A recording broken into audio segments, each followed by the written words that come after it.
Hola a todos, estoy en Turquía y no tenía ningún vídeo grabado para poder editar y subir, así que hace unos días puse en mi Instagram una cajetilla para ver si la gente ponía algunas preguntas y pues poder hacer preguntas y respuestas. Y bueno, antes de empezar, mirad dónde estoy.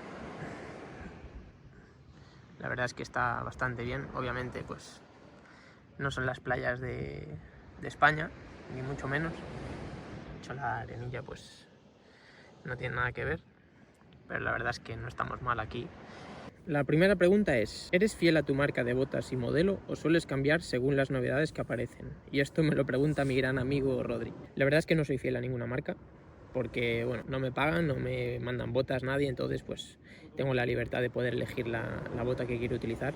Y me suelo mover por las botas que me gustan estéticamente, voy dándoles una oportunidad y la verdad es que no soy fiel a ninguna marca. Antes sí que utilizaba más Mercurial, Nike Mercurial, pero ahora pues me da un poco más igual. La siguiente pregunta me la hizo Magda y es, ¿de dónde viene la idea de grabar vídeos para YouTube?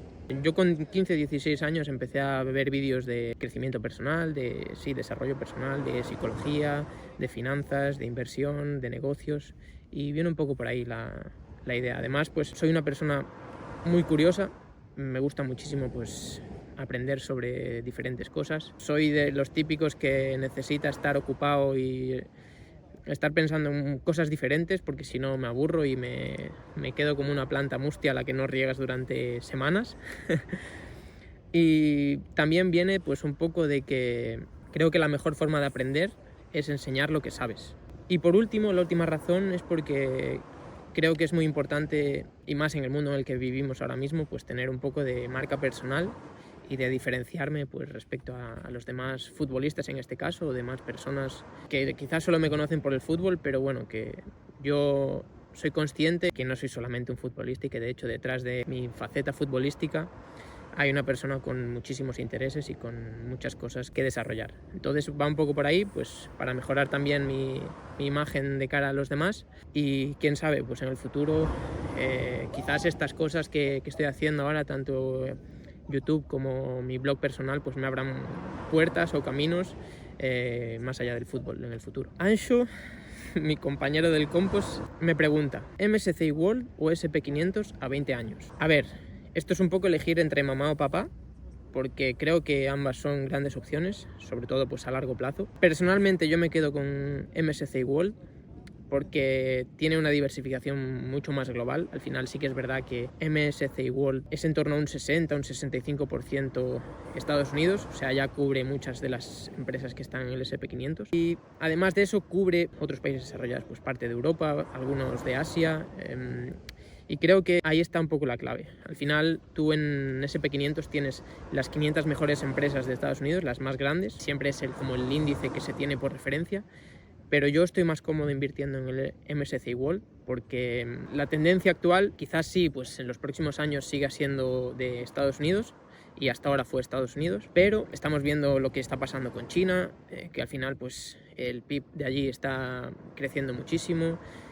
India también va a ser una de las potencias mundiales dentro de poquitos años. Entonces yo creo que lo más inteligente para mí, por lo menos, pues es un poco de MSCI World, y ahí añadir también mercados emergentes que no cubra el MSCI World. Pues Cousy me pregunta, ¿de qué lesión o golpe en partido te acordarás toda la vida? Bueno, esta es una respuesta bastante fácil de contestar, porque yo cuando era pequeño tendría, no recuerdo la verdad, unos 8 o 9 años. Me acuerdo que estaba jugando en Vilariño, en mi pueblo, y el campo todavía era de tierra, y yo en ese momento pues llevaba las botas desatadas, y no sé si yo mismo o otra persona me pisó los cordones, me caí hacia adelante y bueno, pues no me dio tiempo a poner las manos, y se puede ver aquí la cicatriz que tengo, que quizás nunca te habías dado cuenta, pero te la enseño. Pues me abrí el labio por dentro, me dieron 3 puntos, y sin duda yo creo que es el golpe que en el fútbol hasta ahora, y toquemos madera, he recibido. Y bueno, sí que es verdad pues que sangré mucho por la boca, tenía 3 piedritas pequeñitas aquí dentro del labio, pero nada grave. De hecho no tengo secuelas, incluso algún pelillo por aquí me sale de vez en cuando. Julia me pregunta, ¿el mayor sueño de tu infancia? El mayor sueño de mi infancia era ser jugador de fútbol profesional, que lo he conseguido. Y bueno, si vas un poquito más allá, igual era jugar en el Barça, que ese no lo he conseguido ni creo que lo consiga nunca ya. Pero bueno, la verdad es que estoy muy contento con haber cumplido el sueño más general. Recuerdo cuando iba con mi padre a jugar al fútbol, él era portero y yo siempre iba con mi chupa-chup y la pelota. Y salía siempre en sus fotos de equipo, en todo lo que iba a jugar él, yo iba con él. Y me apasionaba el fútbol y puedo decir que mi sueño de niño lo he cumplido. Mi buen amigo Sergio me pregunta, ¿cuál ha sido tu mayor aprendizaje en estos 2 años en Polonia? Bueno, esta pregunta también te la podría hacer a ti. Creo que no solo hay un gran aprendizaje, sino que son varios. Por ejemplo, pues en primer lugar la adaptabilidad que tienes que tener. El hecho de estar todo el rato casi fuera de tu zona de confort, de salir primero de casa de tus padres y después de tu país. Venir a un país donde el idioma es totalmente diferente, donde ni siquiera yo sabía si me iba a poder defender bien en inglés. Y la verdad es que estoy muy contento de haber dado ese paso porque creo que he crecido muchísimo como persona también. Otro aprendizaje pues es el hecho de valorar el tiempo cuando estoy en casa, valorar el tiempo que paso con mis padres, con mis amigos, con mis abuelos, con toda la gente a la que quiero y ser consciente de que ese tiempo es muy pasajero, de que cada vez paso menos tiempo con ellos y es algo que en cierto modo me pone muy triste, pero bueno, también soy consciente de que cada uno tiene que vivir su vida y de hacer su camino. Creo que todos los momentos son muy importantes y creo que todos los momentos se merecen ser vividos, especialmente pues eso, cuando pasas poco tiempo con tu familia o con tus seres queridos. Ese tiempo no vuelve y la verdad es que pues te da un poco de consciencia y de presencia también. Y el último aprendizaje, como decía antes, al salir de tu zona de confort, pues abrirte a conocer otra cultura y otra forma de vivir. Ser consciente de que aquí se vive diferente, de que las personas de aquí son diferentes a las de España y muchas veces es complicado entender eso y de hecho pues conozco muchos casos que no han sabido adaptarse y se han tenido que volver, pero creo que si le das una oportunidad y si vienes con la mente abierta, las cosas que te puedes llevar contigo, ya no para ahora, sino para el resto de tu vida, son súper positivas.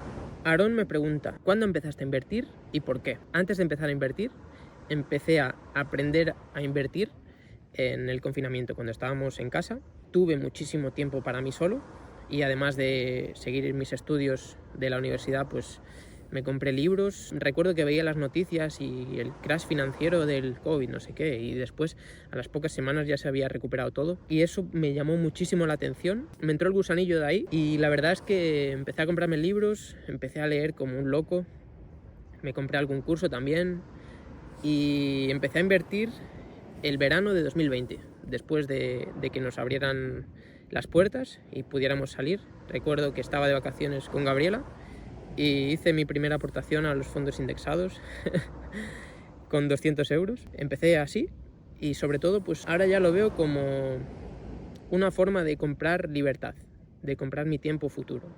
Cada vez que me entra el salario, yo llamando directamente un dinero a mis fondos indexados, a mi Bitcoin, a alguna de las acciones que llevo también individuales. Y lo veo un poco como eso, como comprar mi libertad en el futuro, comprar mi elección de futuro, comprar pues el hecho de que yo cuando deje el fútbol tener la posibilidad de trabajar en lo que yo quiera y no en lo que necesite.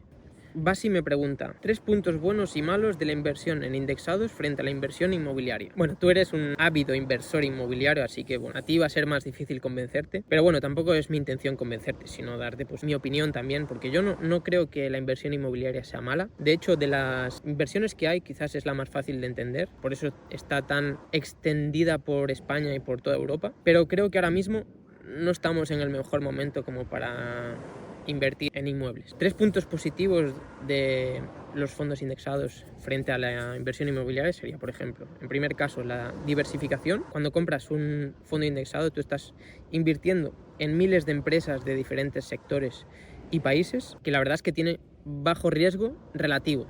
Es decir, una persona que no lo entiende sí que puede pensar que fluctúa mucho, pero en el largo plazo todas esas fluctuaciones se ven muy reducidas. Otra cosa son los costes bajos, que al final tú cuando estás invirtiendo en fondos indexados tienes comisiones normalmente muy bajas y puedes empezar a invertir desde 50 euros al mes si quieres. Otra cosa positiva es la liquidez, que con los fondos indexados puedes vender de forma muy rápida y en torno a 2 o 3 días pues tienes el dinero en tu cuenta. Y por último, creo que los fondos indexados y fondos de inversión en general pues tienen una mejor fiscalidad ahora mismo en España. Sobre todo pues con el tema de, ya no de Ocupa, sino de que el gobierno está poniendo cada vez más trabas a todo tipo de inversión inmobiliaria. Siempre es como uno de los focos principales a la hora de poner impuestos o de generar tensión en la sociedad, de pensar que quien tiene un piso para alquilar es una persona mala.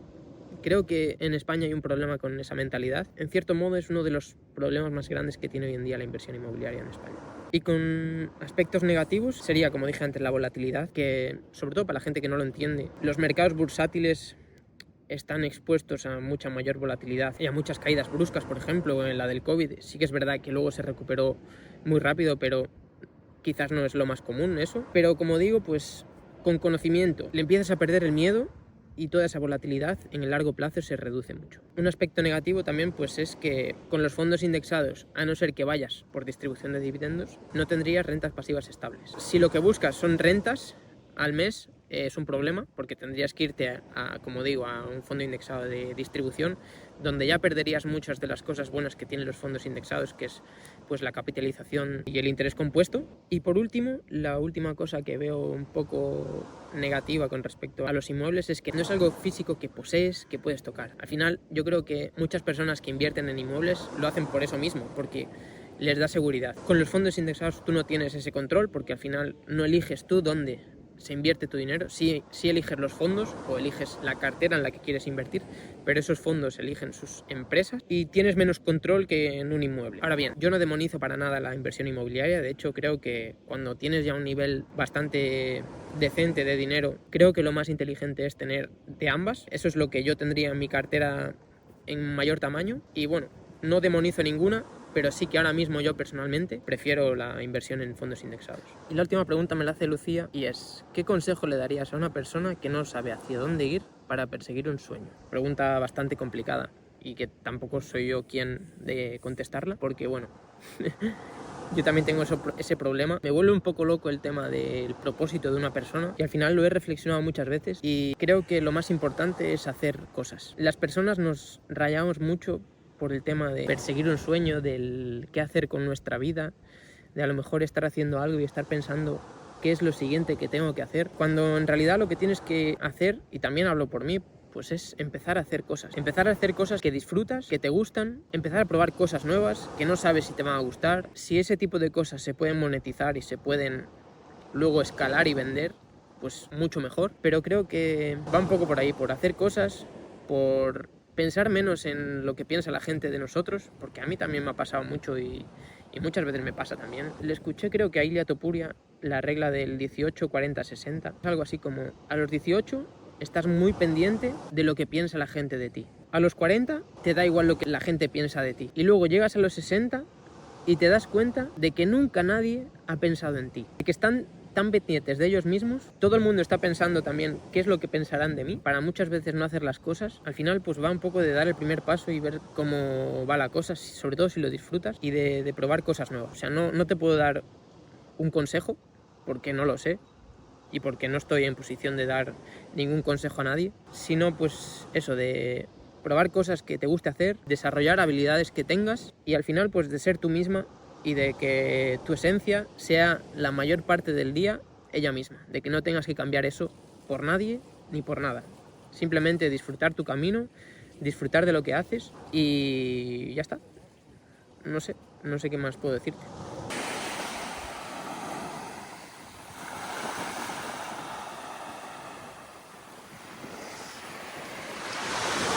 Bueno, hasta aquí el vídeo de preguntas y respuestas. Espero que os haya gustado mucho.